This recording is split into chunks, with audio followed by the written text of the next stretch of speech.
Here's today's Reddit story. It's from the subreddit TIFU, and it's titled TIFU by accidentally making a sticky bomb and chemical warfare instead of frozen yogurt.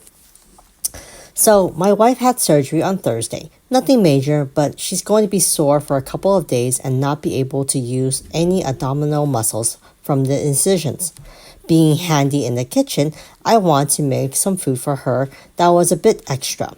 Her first meal after getting out of the hospital was a stuffed onion ring burger with loaded mashed potatoes. Like I said, I'm being extra. It's a whole thing. I had this idea for a lemon honey froyo that I was excited to make for her. It's about 9 a.m. at this point, and I was tired of doom scrolling on my phone in bed and decided to get up to make this dish. I knew she was going to be out for a while because the anesthesia hangover is a hell of a thing. Grab my keys, run to the store, grab Meyer Lemon's Greek yogurt and honey. Head home, grab the juicer, and produce way too much lemon juice. See, I know I can't use all this lemon juice, so I put it in a pot and cranked the heat to reduce it. I brought some pH strips to see how acidic the mixture is, because I know that I can't mix straight lemon juice and yogurt without curling. I take a strip, dunk it down, and mutter to myself, yeah, that's pretty red. I simmer the juice for 45 minutes until I'm left with a dark yellow sludge. I take the pH strip, dunk it, and it comes out bright red, indicating that it's gone more acidic while concentrating. Here's the F up. I neutralized acids before, but I always use baking soda. So I poured the hot lemon juice into a blender cup, added honey and baking soda. I initiated the blending for 3 seconds and then took it off. I go to unscrew the cap and it's not coming off. I'm putting my full weight into this thing and it's not budging. This is a first. I'm weighing my options and bring the blender cup to my face to look at the contents. Bubbles. Like a lot of bubbles. Too many bubbles. Chef, you ignorant slut, you must have just mixed baking soda and vinegar like a grade school volcano.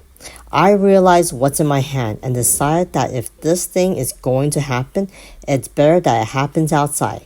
So I start running to the sliding door. I make it about 3 steps and pop.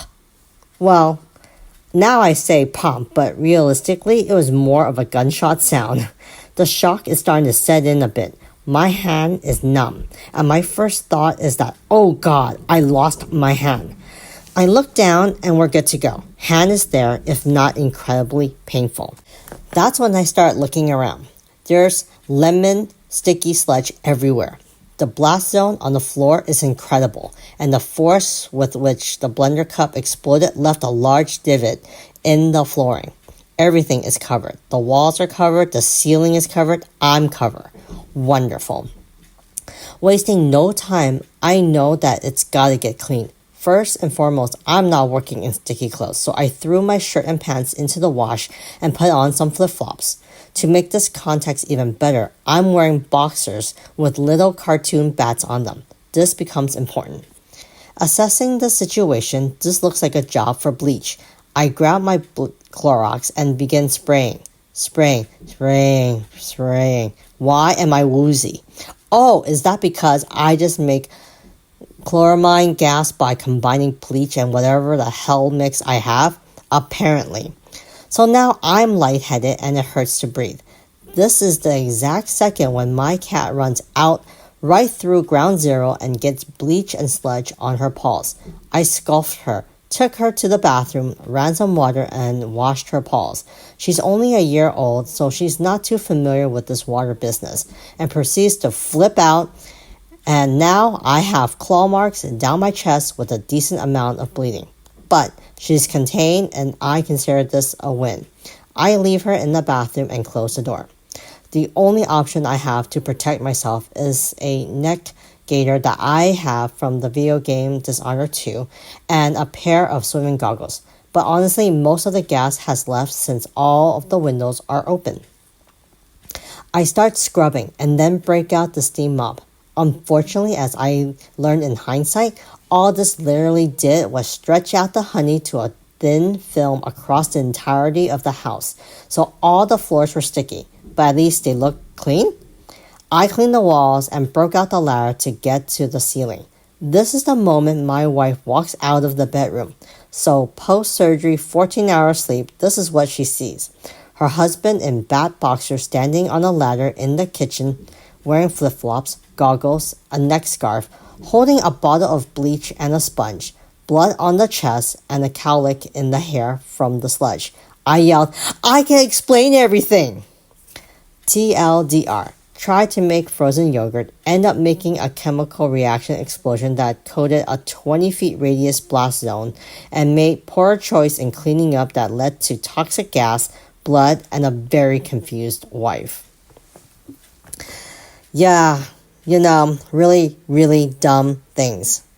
So let's see what the commenters have to say. The first commenter says, "I'm really curious about the use of bleach.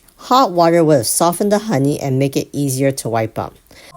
The OP does respond by saying, "Bleach is just my go-to.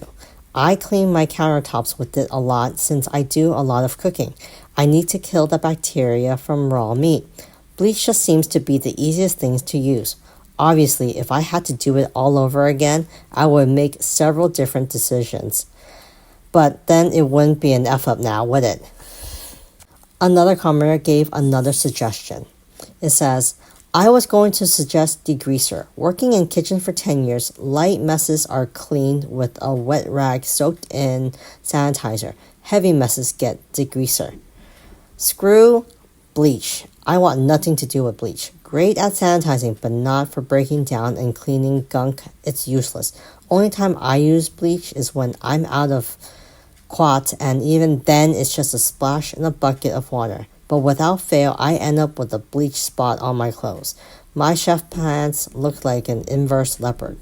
Edit to add, "I actually need to get an all-good-purpose degreaser for home. The other day, I realized I can get a gallon of the commercial concentrate at Costco. It'll be great, but at the same time, I feel like I may end up making the same mistake as you and create chemical weapons." The OP responds, "Ooh, good advice. Thank you."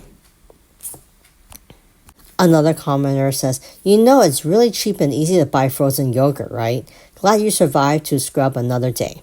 OP responds, "Teach a man to buy frozen yogurt, he will have dessert for the evening. Teach a man to make frozen yogurt, you have an entirely different set of skills on your hand. Plus, a chef. I like learning how to make things. It's a hobby. It's a passion. It's me." Another commenter wanted to know the wife's reaction. The commenter says, "So what does she have to say about this situation?"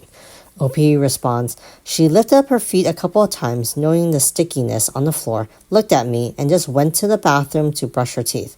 Lol. When she was done and I told her the full story, she laughed until her stitches hurt and said that the frozen yogurt I attempted to make sounded like it would have been delicious." Aw, that's so sweet. Anyways, I found this story hilarious. It's very sweet that the husband was trying to do something extra to make his wife feel better after her surgery. I really enjoyed this story, and I hope you guys did too. So leave in the comment of what you guys thought of the story. And if you like these types of stories, remember to continue to like and subscribe. I'll talk to you guys later.